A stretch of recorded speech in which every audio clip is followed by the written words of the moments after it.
A few days after my wedding, my friend announced to me that she was engaged. I was ecstatic and wanted to know everything. Turns out she got engaged at my wedding.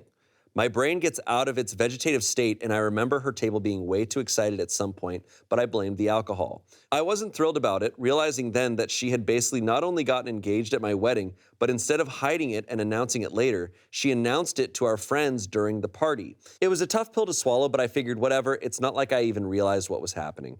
We did have a discussion about it, and she didn't seem to understand why I was upset until I put it into perspective for her, asking her how she would feel if I made a big announcement at her wedding, taking the attention away from her big moment. In my friend's mind, it's no longer the day I got married, it's now also the day she got engaged. Exactly. On my dime. We eventually turned the page and I thought it was over.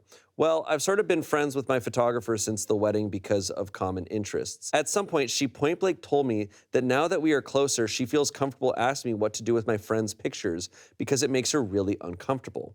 During the evening, the wedding party took a break to go change, and during that time, my photographer was taking pictures of foliage at the venue. My friend apparently asked her to take pictures of her and her boyfriend. She didn't really see a problem since we weren't back yet and they were guests. That's until she realized they were engagement pictures. Some poses just don't leave room for interpretation.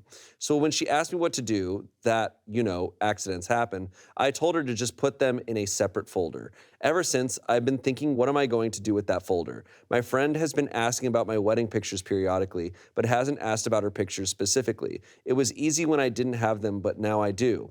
I've had them since April, and I know she will eventually come out of hiding now that COVID restrictions are loosened.